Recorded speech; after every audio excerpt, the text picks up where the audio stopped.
ਸੋਨੀ ਜੈਮਸੀ ਦੀ ਜੈਮਸੀ ਦੀ ਹਾਂਜੀ ਬ੍ਰਦਰ ਇਕਬਾਲ ਜੀ, ਆਪਾਂ ਕਰ ਰਹੇ ਹੈਗੇ ਆ ਬਾਈਬਲ ਸਟੱਡੀ ਜੀ। ਮੱਸੇ ਦੇ ਉੱਪਰ, ਅਨੋਇੰਟਿੰਗ ਦੇ ਉੱਪਰ, ਅਭਿਸ਼ੇਕ ਦੇ ਉੱਪਰ। ਹਾਲੇਲੂਇਆ। ਤੇ ਇੱਕ ਬਾਈਬਲ ਸਟੱਡੀ ਆਪਾਂ ਕੀਤੀ ਹੈਗੀ ਆ ਵੀ ਇਹ ਮੱਸਾ ਕਿਸ ਤਰ੍ਹਾਂ ਅਸੀਂ ਆਪਣੀ ਜ਼ਿੰਦਗੀਆਂ ਦੇ ਵਿੱਚ ਆਪਰੇਟ ਹੋਣ ਦੇਣਾ ਹੈਗਾ ਆ, ਕੀ ਸ਼ਰਤਾਂ ਹਨ, ਕੀ ਮਤਲਬ ਕਿਸ ਤਰ੍ਹਾਂ ਆਪਰੇਟ ਹੁੰਦਾ। ਹਾਲੇਲੂਇਆ ਜੀ ਹਾਂਜੀ। ਇੱਕ ਸਟੱਡੀ ਕਰ ਲਿਆ ਆਪਾਂ, ਦੂਸਰੀ ਸੀ। ਕਰਦੇ ਹਾਂਜੀ। ਅੱਛਾ, ਇਹ ਜੈਮਸੀ ਦੀ ਡੈਡੀ ਬੈਠੇ ਤੇ ਜੇ ਹੈਂ। ਹਾਲੇਲੂਇਆ। ਬੜਾ ਹੌਸਲਾ ਹੁੰਦਾ ਹੈ ਬਜ਼ੁਰਗ ਸਾਹਮਣੇ ਬੈਠੇ ਹੋਣ ਹੈ ਨਾ, ਤੇ ਖੁਦਾ ਦੀ ਹਜ਼ੂਰੀ ਹੋਵੇ, ਇਹ ਬਜ਼ੁਰਗ ਹੋਣ ਤੇ ਹਾਲੇਲੂਇਆ। ਕਾਰਪੋਰੇਟ ਅਨਾਇੰਟਿੰਗ ਆਉਂਦੀ ਹੈ, ਇਕੱਠ ਦਾ ਮਸਾ ਆ ਜਾਂਦਾ ਹੈ। ਹਾਲੇਲੂਇਆ। ਸੋ ਪਿੱਛੇ ਅਸੀਂ ਦੇਖਿਆ ਹਾਂਜੀ ਕਿ ਮਸਾ ਤੇ ਹਰ ਇੱਕ 'ਚ। ਹੁਣ ਉਹ ਮਸਾ ਦੀ ਮਿਸਾਲ ਅਸੀਂ ਦੇਖ ਲਈ ਸੀ ਕਿ ਉਹ ਜਿਹੜੀ ਹੈਕਲ ਹੈ, ਮੰਦਰ ਤੋਂ ਪਾਣੀ ਬੜਾ ਹਲਕਾ ਹੈ, ਹਾਂਜੀ ਉਹ ਫਿਰ ਗਾਂ ਗਾਂ ਡੂੰਘਾ ਹੁੰਦਾ ਜਾਂਦਾ ਹੈ, ਤੇ ਅਸਲ 'ਚ ਡੈਡ ਸੀ ਜਾਂ ਬਹਿਰਾ ਮੁਰਦਾਰ, ਜਿੱਥੇ ਰੂਹਾਨੀ ਤੌਰ 'ਤੇ ਲੋਕ ਮਰੇ ਪਏ ਨੇ, ਜਿੱਥੇ ਲੋਕ ਤਕਲੀਫਾਂ 'ਚ ਨੇ, ਬਦਰੂਆਂ 'ਚ। ਹੁਣ ਚਾਹੀਦਾ ਇਹ ਵੇ ਕਿ ਹਰ ਵਿਸ਼ਵਾਸੀ ਜਿਹਦੇ ਅੰਦਰ ਮੱਸਾ ਵੇ, ਉਹ ਗਾਂ ਵੀ ਜਾ ਕੇ ਤੇ ਅਸਲ 'ਚ ਤੇ ਦੁਨੀਆ ਤੱਕ ਪਹੁੰਚਣਾ ਹੈ। ਠੀਕ ਹੈ। ਹਾਂਜੀ, ਜਿਹੜਾ ਤੁਸੀਂ ਕਿਹਾ ਜੀ, ਆਪਾਂ ਫਿਰ ਥੋੜਾ ਹੋਰ ਕਲੀਅਰ ਆਮੀਨ। ਕਰ ਲਈਏ। ਤੁਸੀਂ ਕਿਹਾ ਸੀ ਮਸਾ ਹਰ ਇੱਕ ਦੇ ਅੰਦਰ ਹੈ। ਹਾਂਜੀ। ਜਦੋਂ ਜਿਹਨੇ ਯਿਸੂ ਮਸੀਹ ਨੂੰ ਕਬੂਲ ਕਰ ਲਿਆ, ਪਵਿੱਤਰ ਆਤਮਾ ਦਾ ਆਪਣੇ ਬਪਤਿਸਮਾ ਹੋ ਗਿਆ, ਤਾਂ ਉਹ ਮਸਾ ਨਾਲ ਹੀ ਆ ਗਿਆ। ਹਾਂਜੀ ਹਾਂਜੀ, ਮਸਾ ਇਸ ਤਰ੍ਹਾਂ ਨਹੀਂ ਹੁੰਦਾ ਵੀ ਮਸਾ ਉਹ ਪਵਿੱਤਰ ਆਤਮਾ ਦੇ ਨਾਲ ਹੀ ਹੋਣਾ। ਪਵਿੱਤਰ ਆਤਮਾ ਅੰਦਰ ਆ ਗਿਆ, ਹੋ ਗਿਆ ਤਾਂ ਹੋ ਗਿਆ, ਕਿਉਂਕਿ ਜਿਹੜਾ ਪਵਿੱਤਰ ਆਤਮਾ ਹੈ ਉਹ ਇੱਕ ਸ਼ਖਸ ਹੈ। ਹਾਂ, ਜਨ ਹੈ, ਇੱਕ ਸ਼ਖਸ ਹੈ। ਉਹ ਇਸ ਤਰ੍ਹਾਂ ਨਹੀਂ ਹੈਗਾ ਜਿੱਦਾਂ ਬੈਟਰੀ ਹੈਗੀ ਆ, ਫੋਨ ਦੀ ਬੈਟਰੀ ਆ, ਹੁਣ ਅੱਧੀ ਹੈਗੀ ਜਾਂ ਪੂਰੀ ਹੈਗੀ, 100% ਆ, ਲੋ ਆ। ਹਾਂਜੀ, ਇਸ ਤਰ੍ਹਾਂ ਨਹੀਂ ਹੈਗਾ। ਉਹ ਜਦੋਂ ਹੁੰਦਾ ਪੂਰਾ ਹੁੰਦਾ। ਆਪਾਂ ਇੱਥੇ ਬੈਠੇ ਹਾਂ, ਆਪਾਂ ਇੱਥੇ ਹੈਗੇ ਹਾਂ, ਇੱਦਾਂ ਨਹੀਂ ਆਪਾਂ ਅੱਧੇ ਕੁ ਬੈਠੇ ਹਾਂ ਤੇ ਕਿਤੇ ਹੋ ਰਿਹਾ। ਉਹ ਸ਼ਖਸ ਹੈ, ਸਾਡੇ ਅੰਦਰ ਆ ਗਿਆ ਪੂਰੀ ਤਰ੍ਹਾਂ ਆ ਗਿਆ। ਹਾਂਜੀ, ਤੇ ਜਿੱਦਾਂ ਤੁਸੀਂ ਕਿਹਾ ਬਿਲਕੁਲ। ਤੇ ਮਸਾ ਜਦੋਂ ਪਵਿੱਤਰ ਆਤਮਾ ਆ ਗਿਆ ਤੇ ਉਹ ਮਸਾ ਸਾਡੇ ਆਲਰੇਡੀ ਹੈਗਾ, ਤੇ ਆਪਰੇਟ ਕਿਸ ਤਰ੍ਹਾਂ ਕਰਨਾ ਹੈ ਉਹ ਚੀਜ਼। ਹੁਣ ਇੱਕ ਹੋਰ ਗੱਲ, ਬੜੀ ਅੱਛੀ ਤੁਸੀਂ ਗੱਲ ਕੀਤੀ। ਜਦੋਂ ਖੁਦਾ ਦੀ ਹਜ਼ੂਰੀ, ਗਲੋਰੀ, ਪਿਤਾ ਪੁੱਤਰ ਪਵਿੱਤਰ ਆਤਮਾ ਜਿਹੜੇ ਨੇ ਉਹ ਅੰਦਰ ਵਾਸ ਕਰਦੇ ਨੇ ਨਾ, ਗਲੋਰੀ ਦਾ ਲੈਵਲ ਇੱਕੋ ਹੀ ਰਹਿੰਦਾ ਹੈ। ਗਲੋਰੀ ਦਾ ਲੈਵਲ ਨਹੀਂ, ਲੇਕਿਨ ਮੱਸਾ ਜਿਹੜਾ ਹੈ ਉਹ ਘਟਦਾ ਵੱਧਦਾ ਰਹਿੰਦਾ ਹੈ। ਇੱਥੇ ਆ ਜਾਓ, ਇਹ ਵੀ ਅੱਗੇ ਅਸੀਂ ਦੇਖ ਲੈਂਦੇ ਹਾਂ। ਦੇਖੋ, ਮੱਸਾ ਜਿਹੜਾ ਹੈ, ਖੁਦਾ ਦੀ ਹਜ਼ੂਰੀ ਦਾ ਲੈਵਲ ਇੱਕ ਰਹੇਗਾ ਹੈ, ਉਹਦੇ 'ਚ ਫਰਕ ਨਹੀਂ ਇੰਝ। ਲੇਕਿਨ ਮੱਸਾ ਜਿਹੜਾ ਹੈ ਉਹਦਾ ਗ੍ਰਾਫ ਉੱਤੇ ਜਾਏਗਾ, ਥੱਲੇ ਆਏਗਾ। ਕਹਿਣ ਦਾ ਮਤਲਬ ਇਹ ਵੇ, ਤੁਸੀਂ ਹਰ ਵੇਲੇ ਅਨਾਇੰਟਿੰਗ ਵਿੱਚ ਨਹੀਂ ਰਹਿ ਸਕਦੇ। ਅਨਾਇੰਟਿੰਗ ਦੇ ਲਈ ਅੱਛਾ, ਇਹ ਬੜਾ ਅੱਛਾ ਹੈ, ਇਹਦੇ ਵਿੱਚ ਹੀ ਡਿਸਕਸ ਕਰ ਲਾਂਗੇ। ਠੀਕ ਹੈ। ਸੋ ਖੁਦਾ ਦੀ ਹਜ਼ੂਰੀ ਜਦੋਂ ਬੰਦੇ ਦੇ ਅੰਦਰ ਪਵਿੱਤਰ ਆਤਮਾ ਆ ਜਾਂਦਾ ਹੈ, ਯਿਸੂ ਆ ਜਾਂਦਾ ਉਹਦੇ ਥਾਈਂ, ਤੇ ਪ੍ਰਭੂ ਪਿਤਾ ਪਰਮੇਸ਼ਵਰ, ਉਹ ਲੈਵਲ ਉਹ ਹੀ ਰਹੇਗਾ, ਕੁਛ ਵੀ ਹੋ ਜਾਏ। ਲੇਕਿਨ ਸ਼ਕਤੀ ਜਿਹੜੀ ਉਹ ਦਿੰਦੇ ਨੇ, ਉਹ ਘਟਦੀ ਵੱਧਦੀ ਰਹਿੰਦੀ ਹੈ। ਹਾਂ, ਉਹ ਪਰਮੇਸ਼ਰ ਨੇ ਜਦੋਂ ਜਿਸ ਤਰ੍ਹਾਂ ਜਿੱਥੇ ਕੰਮ ਲੈਣਾ ਉਹਦੇ ਹਿਸਾਬ ਨਾਲ। ਸੋ ਇਹ ਬੜਾ ਅੱਛਾ ਹੈ। ਹੁਣ ਦੇਖੋ, ਪਹਿਲੀ ਚੀਜ਼ ਅਸਾਂ ਦੇਖਿਆ ਪ੍ਰਭੂ ਦਾ ਵਚਨ ਪੜ੍ਹਨਾ, ਜਿਸ ਤਰ੍ਹਾਂ ਕਿ ਅਯੂਬ ਦੇ ਵਿੱਚ ਸੀ ਨਾ 29:6 ਕਿ ਭਾਈ ਉਹਦਾ ਗਿਆਨ ਲੈ ਕੇ ਰੈਵੋਲੇਸ਼ਨ, ਹੈਡ ਨੌਲੇਜ ਨਹੀਂ, ਹਾਰਟ ਨੌਲੇਜ। ਠੀਕ ਹੈ। ਔਰ ਫਿਰ ਉਹਨੂੰ ਆਪਣੇ ਤੱਕ ਨਹੀਂ ਰੱਖਣਾ, ਮਜ਼ੇ ਲੈਣੇ, ਦੁਨੀਆ ਨੂੰ ਪ੍ਰਚਾਰ ਕਰੋ, ਅੰਜੀਲ ਦੀ ਖੁਸ਼ਖਬਰੀ ਦਿਓ। ਮਰਕਸ 16:15 ਜਾਓ ਜਗਤ ਵਿੱਚ ਅੰਜੀਲ ਦੀ ਮੁਨਾਦੀ ਕਰੋ, ਗ੍ਰੇਟ ਕਮਿਸ਼ਨ ਹੈ। ਉਹ ਜਦੋਂ ਜਾਣੇ ਆ, ਉਦੋਂ ਫਿਰ ਪਿੱਛੇ ਅਸੀਂ ਦੇਖ ਲਿਆ। ਠੀਕ ਹੈ। ਫਿਰ ਹੁਣ ਅਸੀਂ ਉਹ ਘੱਟ ਪਾਣੀ ਤੋਂ ਡੂੰਘਾ ਜਾ ਰਹੇ ਹਾਂ। ਉਹਦੇ ਬਾਅਦ ਜੀ ਇਹ ਹੁੰਦਾ ਹੈ ਕਿ ਇਹ ਮੱਸਾ ਜੇ ਇਨਕਰੀਜ਼ ਕਰਨਾ ਹੈ, ਭੁੱਖ ਪਿਆਸ ਦਾ ਹੋਣਾ ਬੜਾ ਜ਼ਰੂਰੀ ਹੈ। Hunger and thirst.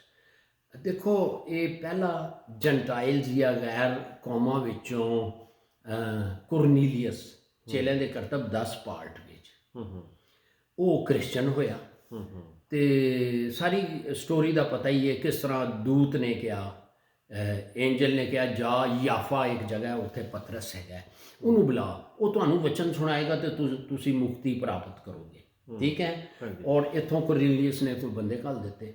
ਉਧਰੋਂ ਫਿਰ ਪਤਰਸ ਨੂੰ ਵੀ ਪਵਿੱਤਰ ਆਤਮਾ ਨੇ ਦੱਸਿਆ ਸਾਰੀ ਗੱਲਬਾਤ। ਉਹ ਚਾਦਰ ਆਈ ਬਈ ਇਹ ਗੈਰ ਕੌਮਾਂ ਨੂੰ ਤੇ ਹਰਾਮ ਸਮਝਦੇ ਸਨ, ਅਸ਼ੁੱਧ, ਤੇ ਉਹ ਖੁਦਾ ਨੇ ਉਹਨੂੰ ਪਵਿੱਤਰ ਆਤਮਾ ਨੇ ਦੱਸਿਆ ਨਹੀਂ ਹੁਣ ਤੂੰ ਜਾ। ਐਨੀਵੇ ਉਹ ਜਦੋਂ ਆਉਂਦਾ ਹੈ ਇਹਨਾਂ ਦੇ ਅੰਦਰ ਭੁੱਖ ਪਿਆਸ ਸੀ, ਭੁੱਖ ਪਿਆਸ ਇੰਨੀ ਸੀ ਉਹ ਵਚਨ ਸੁਣਾ ਰਿਹਾ ਹੈ ਔਰ ਭੁੱਖ ਪਿਆਸ ਦੇ ਨਾਲ ਪਵਿੱਤਰ ਆਤਮਾ ਦਾ ਵੀ ਬੈਪਟਿਜ਼ਮ ਹੋ ਗਿਆ। ਚੇਲਿਆਂ ਦੇ ਕਰਤੱਵ 10:44 ਵਿੱਚ। ਸੋ ਭੁੱਖ ਪਿਆਸ ਦਾ ਹੋਣਾ ਬੜਾ ਜ਼ਰੂਰੀ ਹੈ। ਹਾਂ, ਉਹ ਭੁੱਖੀ ਜਾਨ ਨੂੰ ਰਜਾਉਂਦਾ ਹੈ ਤੇ ਤਰਸਦੀ ਜਾਨ ਜਿਹੜੀ ਤਰਸਦੀ ਹੈ ਉਹਨੂੰ ਨਿਮਤਾਂ ਨਾਲ ਭਰਦਾ ਹੈ, ਦਾਤਾਂ ਨਾਲ ਭਰਦਾ ਹੈ। ਸੋ ਮਤਲਬ ਇਹ ਕਹਿਣ ਦਾ ਭੁੱਖ ਪਿਆਸ ਵੀ ਹੋਣੀ ਚਾਹੀਦੀ ਹੈ।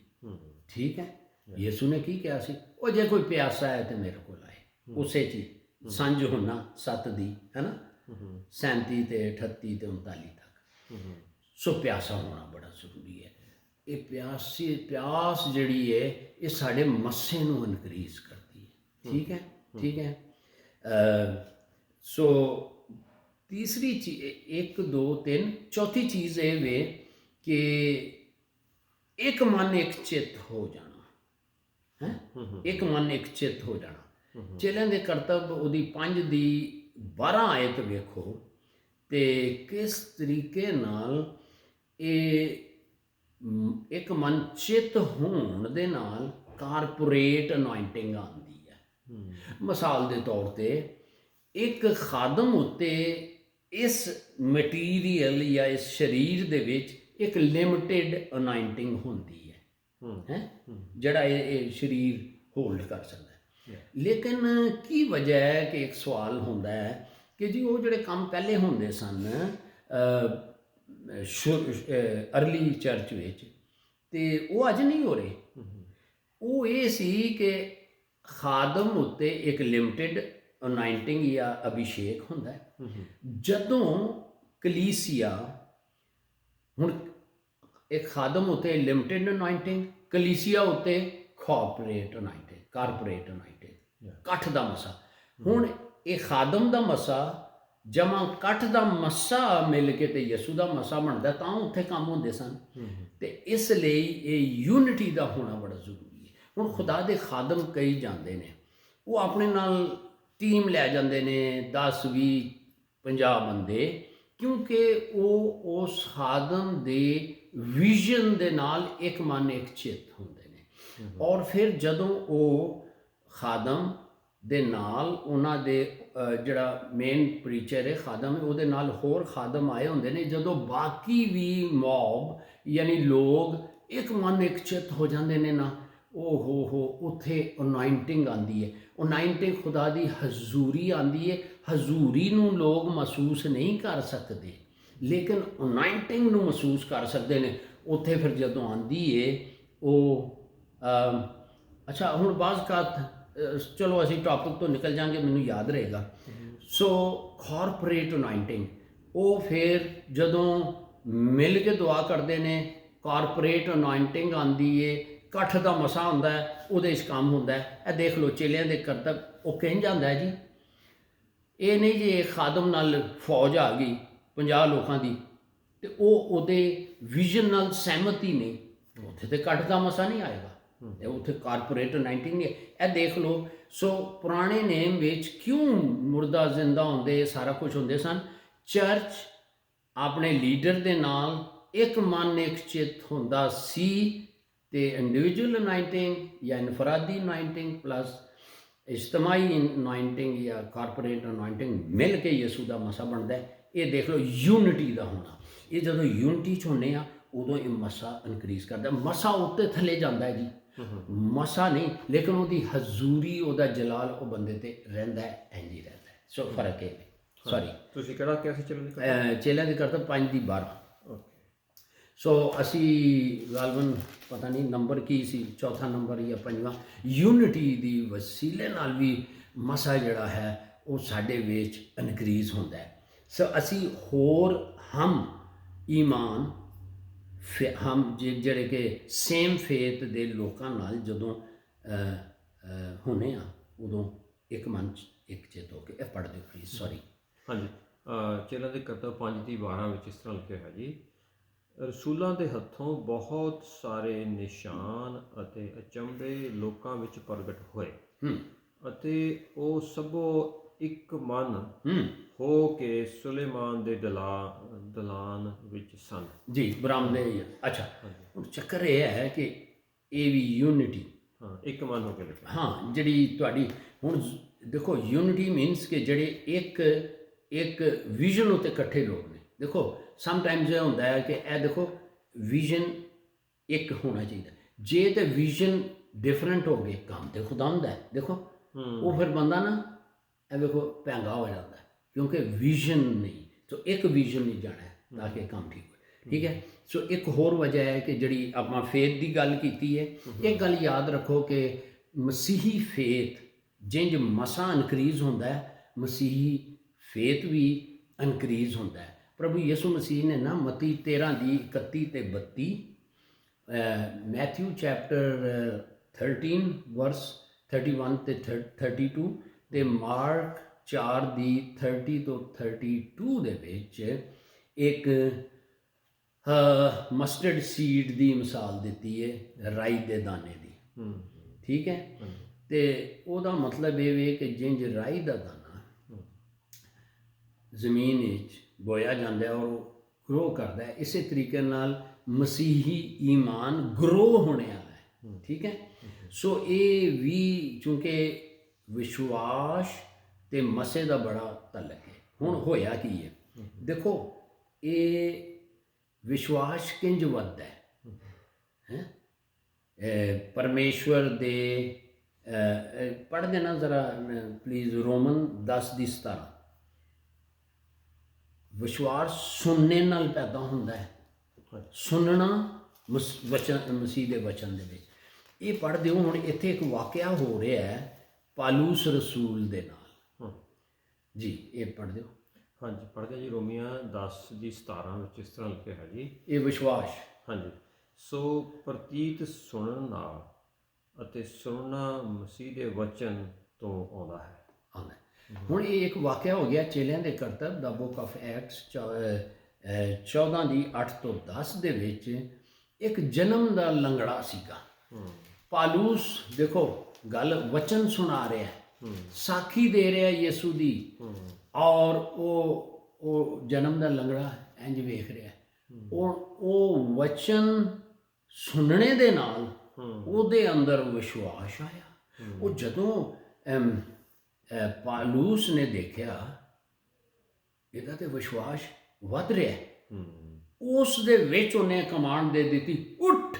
ਉਹ ਐਂ ਜੰਪ ਮਾਰ ਕੇ ਉੱਠ ਗਿਆ। ਇਹ ਪਲੀਜ਼ ਪੜ੍ਹ ਦਿਓ। ਸੋ ਵਿਸ਼ਵਾਸ ਦੇ ਨਾਲ ਜਿਹੜਾ ਖਾਦਮ ਹੈ ਉਹਦੇ ਅੰਦਰ ਤੇ ਹੁੰਦਾ ਹੈ, ਲੇਕਿਨ ਦੂਸਰੇ ਦੇ ਅੰਦਰ ਅਗਰ ਇਹ ਵਿਸ਼ਵਾਸ ਵਚਨ ਦੇ, ਹਮੇਸ਼ਾ ਜਿੱਥੇ ਵੀ ਕੁਝ ਕਰੋ ਯਿਸੂ ਦੀ ਸਾਖੀ ਦਿਓ, ਵਚਨ ਸੁਣਾਓ। ਜਦੋਂ ਵਚਨ ਸੁਣਾਓਗੇ ਜਿਹੜੇ ਧਿਆਨ ਦੇਣਗੇ, ਹੁਣ ਇਹ ਇੰਜ ਵੇਖ ਰਿਹਾ ਹੈ, ਸੁਣ ਰਿਹਾ ਹੈ, ਉਹਦੇ ਅੰਦਰ ਵਿਸ਼ਵਾਸ ਆ ਗਿਆ। ਠੀਕ ਹੈ, ਸੋ ਇੱਥੇ ਦੇਖ ਲਓ। ਸੋ ਵਿਸ਼ਵਾਸ ਵੀ ਇੱਕ ਸਾਡੇ ਮਸੇ ਨੂੰ ਵਧਾਉਂਦਾ ਹੈ, ਜਿਹਦੇ ਥਾਈਂ ਕੰਮ ਹੁੰਦੇ ਨੇ। ਠੀਕ ਹੈ, ਹਾਂਜੀ। ਤੁਸੀਂ ਕਿਹਾ ਜੀ ਰੋਮੀਆਂ 14 ਦੀ 8 ਨਹੀਂ, ਚੇਲਿਆਂ ਦੇ ਕਰਤੱਵ। ਓਕੇ, ਚਲੋ। ਰੋਮਨਸ 10:17 ਤੇ ਉਹ ਸੀ ਨਾ ਕਿ ਵਿਸ਼ਵਾਸ ਕਿੰਜ ਵੱਧਦਾ ਹੈ। ਓਕੇ। ਔਰ ਇਹਦਾ ਅਸਰ ਦੇਖੋ, ਵਿਸ਼ਵਾਸ ਤੇ ਮਸਾ ਇਹ ਬੜਾ ਜ਼ਰੂਰੀ ਹੈ। ਇਹ ਇੰਜ ਹੀ ਨੇ ਜਿਨ ਪਿਛਲੀ ਸਟੱਡੀਆਂ 'ਚ ਅਸੀਂ ਕਰ ਬੈਠੇ ਹਾਂ ਜੀ। ਪਲੀਜ਼। ਠੀਕ ਹੈ, ਓਕੇ। ਪੜ੍ਹਦੇ ਹੈ ਜੀ ਰੋਮੀਆਂ।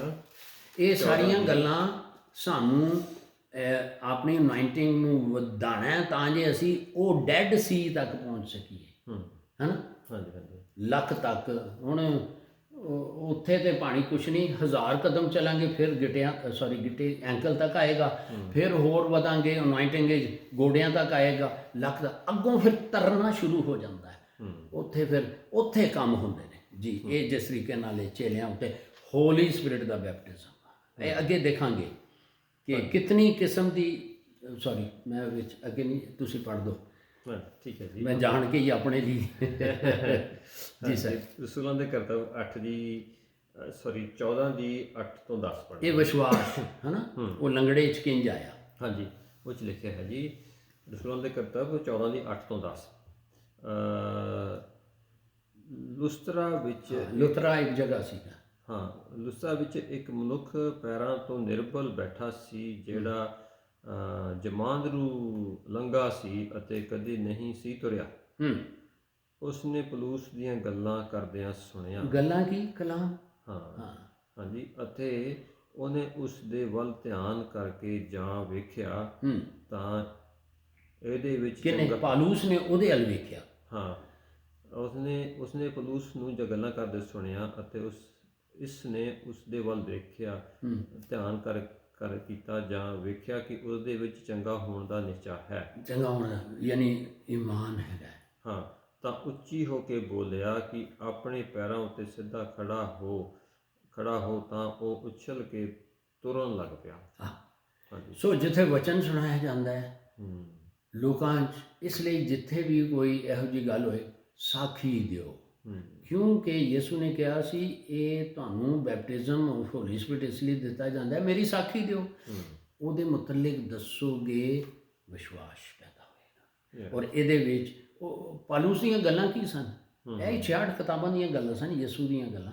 ਔਰ ਉੱਥੇ ਉਹਦੇ ਅੰਦਰ ਉਹਨੇ ਵੇਖਿਆ ਓਏ ਇਹਦੇ ਅੰਦਰ ਉਹ ਫੇਥ ਦਾ ਲੈਵਲ ਇਨਕਰੀਜ਼ ਹੋ ਗਿਆ।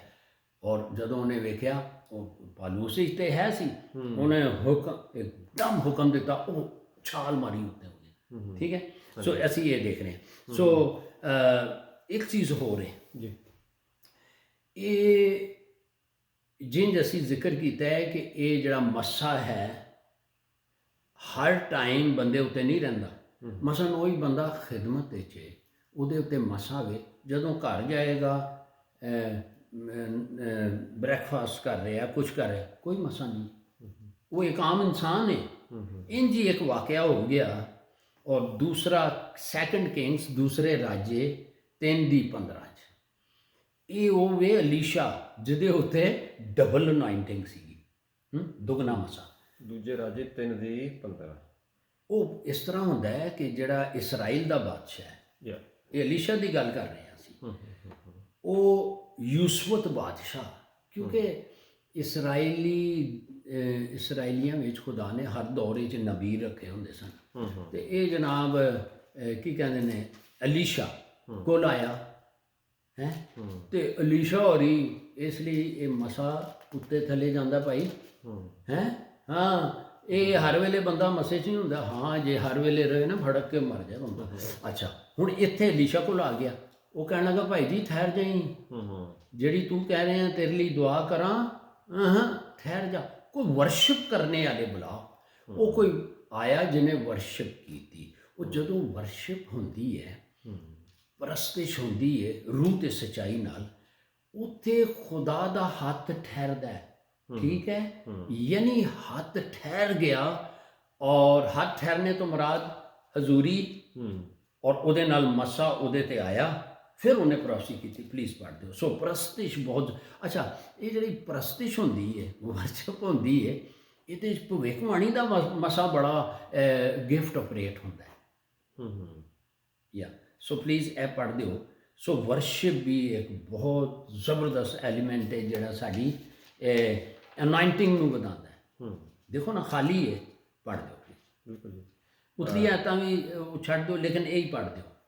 ਹਾਂਜੀ, ਯੂਸਫਤ ਬਾਦਸ਼ਾਹ ਹੈ ਜੋਸਫਤ। ਹਾਂਜੀ, ਆਪਾਂ ਪੜ੍ਹਦੇ ਹਾਂ ਜੀ ਦੂਜਾ ਰਾਜੇ 3:15। ਹਾਂਜੀ, ਦੂਜਾ ਰਾਜੇ 3:15 ਵਿੱਚ ਇਸ ਤਰ੍ਹਾਂ ਲਿਖਿਆ ਹੈ, ਤਾਂ ਅਲੀਸ਼ਾ ਨੇ ਇਜ਼ਰਾਈਲ ਦੇ ਪਾਤਸ਼ਾਹ ਨੂੰ ਆਖਿਆ, ਮੇਰਾ ਤੇਰੇ ਨਾਲ ਕੀ ਵਾਸਤਾ ਹੈ? ਤੂੰ ਆਪਣੇ ਪਿਓ ਦੀਆਂ ਨਬੀਆਂ ਤੇ ਆਪਣੀ ਮਾਂ ਦੀਆਂ ਨਬੀਆਂ ਕੋਲ ਜਾ। ਪਰ ਇਜ਼ਰਾਈਲ ਦੇ ਪਾਤਸ਼ਾਹ ਨੇ ਉਸ ਨੂੰ ਆਖਿਆ ਨਹੀਂ, ਕਿਉਂ ਜੋ ਯਹੋਵਾ ਨੇ ਉਹਨਾਂ ਤਿੰਨਾਂ ਪਾਤਸ਼ਾਹਾਂ ਨੂੰ 15 ਕੋਈ ਗੱਲ ਹਾਂਜੀ ਅੱਗੇ 15 ਅੱਗੇ ਬਾਦਸ਼ਾਹ ਦਾ ਜ਼ਿਕਰ ਆ ਗਿਆ। ਇਹ ਯੂਸਫਤ ਬਾਦਸ਼ਾਹ ਹੈ। ਹਾਂ, ਮੈਂ 13 ਪੜ੍ਹ ਲਿਆ ਸੀਗਾ। ਕੋਈ ਗੱਲ ਨਹੀਂ। ਹਾਂਜੀ, ਹਾਂ, ਦੂਜਾ ਰਾਜੇ 3:15 ਜੀ, ਕੋਈ ਗੱਲ ਪਰ ਹੁਣ ਕਿਸੇ ਵਜੰਤਰੀ ਨੂੰ ਮੇਰੇ ਕੋਲ ਲਿਆਓ, ਕਿਉਂ ਜੋ ਇਉਂ ਹੁੰਦਾ ਸੀ ਕਿ ਜਦ ਵਜੰਤਰੀ ਤਾਰਾਂ ਨੂੰ ਛੇੜਦਾ ਸੀ ਤਾਂ ਯਹੋਵਾ ਦਾ ਹੱਥ ਉਸ ਉੱਤੇ ਆਉਂਦਾ ਸੀ। ਔਰ ਵਰਸ਼ਿਪ ਨਾਲ। ਹੂੰ ਸੋ ਇਹ ਜਦੋਂ ਅਸੀਂ ਵਰਸ਼ਿਪ ਕਰਨੇ ਆ ਘਰ, ਇਹ ਆਵਾਜ਼ ਦੀ ਗੱਲ ਨਹੀਂ ਗੀ, ਵਰਸ਼ਿਪ ਖਾਲੀ ਗਾਣਾ ਨਹੀਂ ਗਾ, ਇਹਨੂੰ ਸ਼ਾਕਾ ਕਹਿੰਦੇ ਨੇ ਅਬਰਾਨੀ ਦੇ ਵਿੱਚ, ਯੂਨਾਨੀ ਫਰਾਸਕੀਨੋ, ਮਤਲਬ ਹੈ ਕਿ ਆਪਣੇ ਆਪ ਨੂੰ ਇਤਨਾ ਅਧੀਨ ਕਰ ਦੇਣਾ, ਢਿੱਡ ਜ਼ਮੀਨ ਨਾਲ ਲਾ ਦੇਣਾ। ਇਹ ਜ਼ਰੂਰੀ ਨਹੀਂ ਗਾਣਾ, ਬਲਕਿ ਉਹਦੀ ਹਜ਼ੂਰੀ 'ਚ ਅਧੀਨ ਹੋ ਜਾਣਾ, ਤੇ ਇਹ ਵਰਸ਼ਿਪ ਹੈ। ਉੱਥੇ ਫਿਰ ਖੁਦਾ ਦਾ ਹੱਥ ਠਹਿਰਦਾ ਹੈ, ਮੀਨਸ ਮਸਾ ਆਪਰੇਟ ਹੁੰਦਾ ਹੈ। ਸੋ ਵਰਸ਼ਿਪ ਮਸੇ ਨੂੰ ਵਧਾਉਂਦੀ ਹੈ। ਅੱਛਾ, ਇੱਕ ਚੀਜ਼ ਹੋਰ ਹੈ ਕਿ ਇਹ ਜਿਹੜੀ ਪ੍ਰੇਅਰ ਹੁੰਦੀ ਹੈ ਨਾ, ਪ੍ਰੇਅਰ, ਇਹ ਵੀ ਮਸੇ ਨੂੰ ਵਧਾਉਂਦੀ ਹੈ। ਇਹ ਚੇਲਿਆਂ ਦੇ ਕਰਤੱਵ 4 ਦੇ ਵਿੱਚ ਜਦੋਂ ਪਤਰਸ ਤੇ ਯੂਹੰਨਾ ਕੋਲ ਇੱਕ 40 ਸਾਲ ਦਾ ਲੌਂਗੈਸਟ ਮਿਰਕਲ ਜਿਹੜਾ ਯਿਸੂ ਨੇ ਕੀਤਾ 38 ਸਾਲ ਦਾ, ਲੇਕਿਨ ਇੱਥੇ ਪਤਰਸ ਤੇ ਯੂਹੰਨਾ ਕੋਲ ਇੱਕ 2 ਸਾਲ ਹੋਰ ਜ਼ਿਆਦਾ, ਯਾਨੀ 40 ਸਾਲ ਦਾ ਇੱਕ ਚਮਤਕਾਰ ਹੋ ਗਿਆ। ਕਿਉਂਕਿ ਯੂਹੰਨਾ 14:12 'ਚ ਲਿਖਿਆ ਹੈ, ਯਿਸੂ ਨੇ ਕਿਹਾ ਸੀ ਜੌਨ 14:12 ਵਿੱਚ ਕਿ ਜਿਹੜੇ ਕੰਮ ਮੈਂ ਕਰਨਾ, ਜਿਹੜਾ ਮੇਰੇ ਤੇ ਵਿਸ਼ਵਾਸ ਲਿਆਂਦਾ ਹੈ, ਜਿਹੜੇ ਕੰਮ ਮੈਂ ਕਰਨਾ ਉਹ ਕਰੇਗਾ, ਇਹਦੇ ਨਾਲ ਵੱਡੇ ਵੱਡੇ ਕਰੇਗਾ। ਤੇ ਯਿਸੂ ਦੇ ਨਾਂ ਤੇ ਉਹਦੇ ਵਸੀਲੇ ਨਾਲ ਉਹਨਾਂ ਕੋਲ। ਅੱਛਾ, ਹੁਣ ਉੱਥੇ ਜਦੋਂ ਇਹ 40 ਸਾਲ ਦਾ ਇੱਕ ਅਧਰੰਗੀ ਉੱਠ ਗਿਆ, ਤੇ ਸਾਰਾ ਕੁਝ ਤੁਹਾਨੂੰ ਪਤਾ ਹੈ, ਉਹ ਲੋਕਲ ਫਕੀ ਫਰੀਸੀ ਉਹਨਾਂ ਦੇ ਪਿੱਛੇ ਪੈ ਗਏ। ਇਹ ਫਿਰ ਉੱਥੋਂ ਉਹਨਾਂ ਨੂੰ ਡਰਾਇਆ ਧਮਕਾਇਆ, ਇਹ ਫਿਰ ਆਪਣੇ ਲੋਕਾਂ ਕੋਲ ਆਏ, ਮੀਨਸ ਕਲੀਸਿਆ ਕੋਲ ਆਏ, ਔਰ ਉੱਥੇ ਦੇਖੋ ਉਹਨਾਂ ਨੇ ਇਹ ਦੁਆ ਕੀਤੀ। ਔਰ ਜਦੋਂ ਦੁਆ ਕੀਤੀ, ਉਹ ਪੜ੍ਹ ਦਿਓ ਚੇਲਿਆਂ ਦੇ ਕਰਤੱਵ 4:29 ਤੋਂ 34 ਦੇ ਵਿੱਚ ਕਿ ਕੀ ਹੁੰਦਾ ਹੈ। ਜਦੋਂ ਦੁਆ ਹੋਈ ਰੂਹ ਤੇ ਸੱਚਾਈ ਨਾਲ, ਉਹ ਜਗ੍ਹਾ ਮੱਸੇ ਦੇ ਨਾਲ ਭਰ ਗਿਆ। ਸੋ ਦੁਆ ਰੂਹ ਤੇ ਸੱਚਾਈ ਨਾਲ, ਜਾਨ ਯੂਹੰਨਾ 4:23 ਤੇ 24, ਪਰਮੇਸ਼ਵਰ ਪਿਤਾ ਆਪ ਆਪਣੇ ਲਈ ਵਰਸ਼ਿਪਰ ਢੂੰਡਦਾ ਹੈ, ਜਿਹੜਾ ਰੂਹ ਤੇ ਸੱਚਾਈ ਨਾਲ। ਜਦੋਂ ਰੂਹ ਤੇ ਸੱਚਾਈ ਨਾਲ ਇੱਕ ਮਨ ਇੱਕ ਚਿੱਤ ਹੋ ਕੇ ਵਨਨੈਸ, ਸਿੰਗਲਨੈਸ ਵਿੱਚ ਪ੍ਰਸਤਿਸ਼ ਹੋਈ, ਮਸਾ ਆ ਗਿਆ।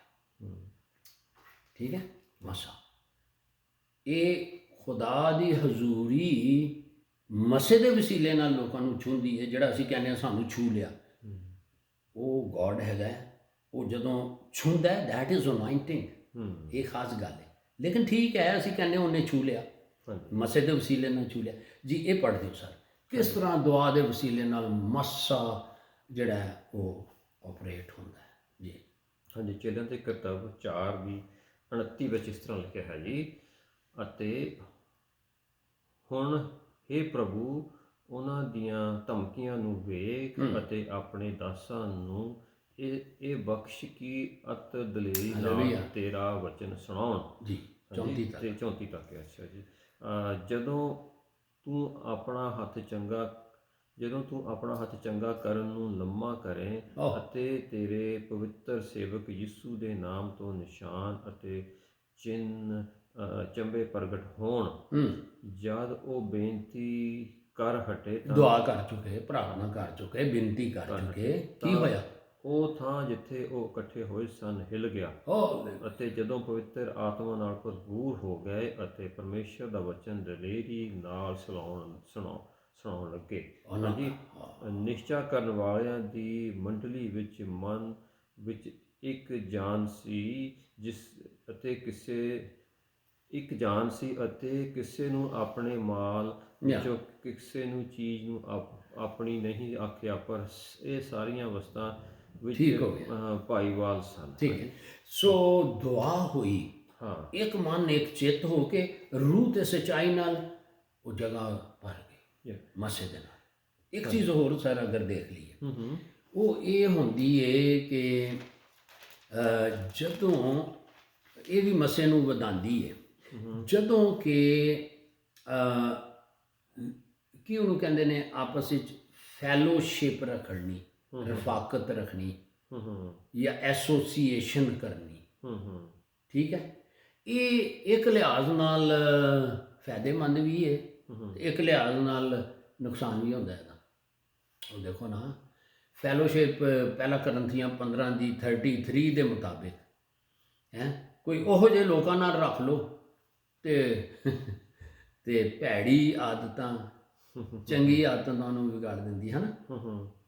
ਇਹਦਾ ਫਾਇਦਾ ਵੀ ਹੈ। ਫੈਲੋਸ਼ਿਪ ਕਿਹਨਾਂ ਨਾਲ ਰੱਖਣੀ ਹੈ ਹਾਂ। ਸੋ ਦੂਸਰਾ ਫਾਇਦਾ ਇਹ ਵੀ ਕਿ ਇਹ ਮੱਸਾ ਜਿਹੜਾ ਹੈ, ਇਹ ਅਗਰ ਅਸੀਂ ਦੇਖੀਏ ਕਿ ਹੋਇਆ ਕੀ, ਇਹ ਚੇਲਿਆਂ ਦੇ ਕਰਤੱਵ 4:13 ਦੇ ਵਿੱਚ ਇਹ ਜਿਹੜੇ ਚੇਲੇ ਸਨ, ਇਹਨਾਂ ਨੇ ਪ੍ਰਚਾਰ ਕੀਤਾ, ਇਹਨਾਂ ਦੇ ਹੱਥੋਂ ਅਦਭੁਤ ਕੰਮ ਹੋਏ, ਅਜੀਬ ਕੰਮ ਹੋਏ। ਤੇ ਉਹ ਜਿਹੜੇ ਮਜ਼ਹਬ ਦੇ ਠੇਕੇਦਾਰ ਸਨ, ਫੱਕੀ ਫਰੀਸੀ, ਉਹਨਾਂ ਆਖਿਆ ਵੀ ਯਾਰ ਅਨਪੜ੍ਹ ਲੋਕ ਨੇ, ਉਹ ਇਹਨਾਂ ਨੇ ਕਿੱਥੇ ਇਹਨਾਂ ਨੂੰ ਇਲਮ। ਪਰ ਗੱਲ ਇਹ ਪਹੁੰਚੀ, ਓਹੋ ਇਹ ਯਿਸੂ ਦੇ ਨਾਲ ਰਹੇ ਨੇ, ਉਹਦੀ ਸੰਗਤੀ 'ਚ ਰਹੇ ਨੇ। ਸੰਗਤੀ ਲਫ਼ਜ਼ ਠੀਕ ਹੈ, ਉਹ ਪੜ੍ਹ ਦਿਓ। ਹਾਂਜੀ, ਚੇਲਿਆਂ ਦੀ ਕਰਤੱਵ 4:13 ਵਿੱਚ ਇਸ ਤਰ੍ਹਾਂ ਲਿਖਿਆ ਹੈ, ਤਾਂ ਉਹਨਾਂ ਨੇ ਪਤਰਸ ਅਤੇ ਯਹੋਨਾ ਦੀ ਦਲੇਰੀ ਵੇਖੀ ਅਤੇ ਜਾਣਿਆ ਜੋ ਇਹ ਵਿਦਵਾਨ ਨਹੀਂ ਸਗੋਂ ਆਮ ਵਿੱਚੋਂ ਹਨ, ਤਾਂ ਅਚਰਜ ਮੰਨਿਆ। ਫਿਰ ਉਹਨਾਂ ਨੂੰ ਪਛਾਣਿਆ ਕਿ ਇਹ ਯਿਸੂ ਦੇ ਨਾਲ ਰਹੇ ਸਨ। ਗੱਲ ਇਹ ਹੈ, ਅੱਜ ਵੀ ਲੋਕ ਸਾਰਾ ਕੁਛ ਹੈ, ਲੇਕਿਨ ਮਸੇ ਨੂੰ ਇਨਕਰੀਜ਼ ਕਰਨ ਲਈ ਉਹ ਖਿਦਮਤ, ਉਹ ਆਫਿਸ ਜਿਹਦੇ ਲਈ ਉਹ ਚੁਣੇ ਜਾਂਦੇ ਨੇ, ਉਹ ਕਿਸੇ ਹੋਰ ਨਾਲ ਐਸੋਸੀਏਸ਼ਨ ਰੱਖਦੇ ਨੇ, ਜਾਂ ਉਹਨਾਂ ਦੀ ਟੀਚਿੰਗ ਸੁਣਦੇ ਨੇ, ਜਾਂ ਉਹਨਾਂ ਦੇ ਨਾਲ ਰਾਬਤਾ ਰੱਖਦੇ ਨੇ, ਤਾਂ ਕਿ ਉਹ ਮੱਸਾ ਉਹਨਾਂ ਉੱਤੇ ਇੰਪਾਰਟ ਹੋ ਜਾਏ। ਹੁਣ ਇੱਥੇ ਕੀ ਸੀ, ਉਹਨਾਂ ਨੇ ਖੁਦ ਇਸ ਗੱਲ ਦਾ ਇਕਰਾਰ ਕੀਤਾ, ਯਾਰ ਇਹ ਤੇ ਆਮ ਜਿਹੇ ਲੋਕ ਨੇ, ਅਨਪੜ੍ਹ ਲੋਕ ਨੇ, ਓਏ ਹੋਏ ਇਹ ਯਿਸੂ ਨਾਲ ਰਹਿੰਦੇ ਸਨ, ਯਾਨੀ ਰਹਿਣ ਦੇ ਨਾਲ ਮਸਾ ਆਪਣੇ। ਸੋ ਇਹ ਕੀ ਕਹਿ ਲਓ, ਸੰਗਤੀ ਨਾਲ ਐਸੋਸੀਏਸ਼ਨ ਰੱਖਣੀ ਕਿਸੇ ਨਾਲ। ਸੋ ਇਸ ਲਈ ਲੋਕ ਕੀ ਕਰਦੇ ਨੇ, ਉਹ ਜਦੋਂ ਦੂਸਰਿਆਂ ਨਾਲ ਜਿਹੜੇ ਆਫਿਸ ਦੇ ਵਿੱਚ ਉਹਨਾਂ ਕੋਲ ਖਿਦਮਤ ਹੁੰਦੀ ਹੈ, ਦੂਸਰੇ ਨਾਲ ਰਹਿੰਦੇ ਨੇ, ਤੇ ਉਹ ਮੱਸਾ ਉਹਨਾਂ ਉੱਤੇ ਰੱਬ ਕਰਦਾ ਹੈ, ਮਤਲਬ ਉਹਨਾਂ ਦੀ ਸੋਲ ਦੇ ਵਿੱਚ ਕੀ ਕਰਦਾ, ਦੱਸੋ ਕਿ ਉਹਦਾ ਨਾਮ ਤੇ ਮਲਿਆ ਜਾਂਦਾ ਹੈ, ਕਿਉਂਕਿ ਇਹ ਮੱਸੇ ਦੇ ਲਈ ਇਹ ਸੀ ਮਲਿਆ ਜਾਣਾ, ਤੇਲ ਦਾ ਡੋਲਿਆ ਜਾਣਾ। ਸੋ ਇਹ ਗੱਲ ਹੈ। ਅੱਛਾ, ਹੁਣ ਇਹ ਜਿਹੜੀ ਇੱਕ ਹੋਰ ਗੱਲ ਦੇਖ ਲਓ, ਐਸੇ ਲੋਕ 400 ਲੋਕ ਸਨ। ਚਲੋ ਪਹਿਲੇ ਹਵਾਲੇ ਨੋਟ ਕਰੋ, ਪਹਿਲਾ ਸੈਮੂਅਲ 22 ਚੈਪਟਰ ਦੀ 2 ਆਇਤ, ਪਹਿਲੇ ਇਹ ਪੜ੍ਹ ਦੇਣਾ।